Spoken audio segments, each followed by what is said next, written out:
नमस्कार, मैं हूं आपके साथ नम्रता।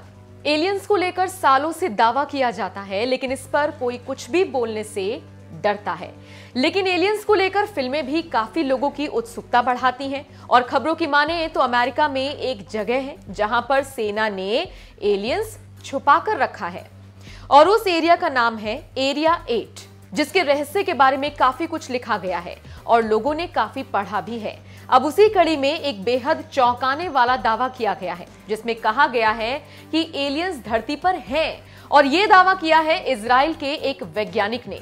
इजराइल के पूर्व अंतरिक्ष सुरक्षा प्रोग्राम के प्रमुख हैम इशेद ने कहा है कि ब्रह्मांड में एलियंस मौजूद है और उनका अमेरिका और इजराइल के साथ संपर्क भी है।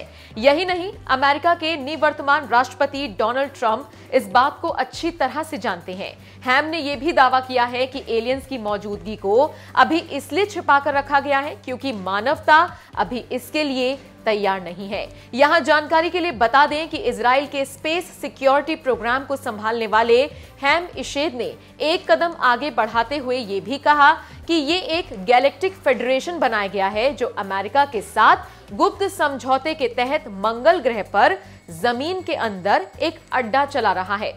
इन बातों का खुलासा तब हुआ जब हैम एक इजरायली अखबार येदियोत एहरोनोत से बात कर रहे थे। अपने जीवन के 87 बसंत देख चुके हैम ने कहा कि एलियंस तब तक लोगों के सामने नहीं आएंगे जब तक कि मानवता विकसित होकर उस स्तर तक पहुंच नहीं जाती। लेकिन हैम ने यह नहीं बताया कि कितने लंबे समय से एलियंस छुपे हुए हैं। इतना जरूर उन्होंने कहा कि एलियंस के साथ कुछ संपर्क डोनाल्ड ट्रंप के कार्यकाल के दौरान हुए हैं।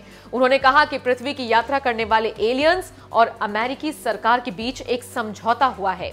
तो आप समझ सकते हैं कि क्या दावा किया है इजरायली वैज्ञानिक ने। अब आपको समझना है कि क्या सही है क्या गलत। लेकिन इजरायली वैज्ञानिक के दावे से एक बार फिर एलियंस को लेकर पूरी दुनिया में बहस तेज हो गई है और कुछ लोग कह रहे हैं कि वैज्ञानिक का दावा सही है तो कुछ का कहना है कि वैज्ञानिक पागल हो गए हैं और अपनी किताब बेचने के लिए इस तरह की ऊल जलूल बातें कर रहे हैं ताकि किताब बिक सके।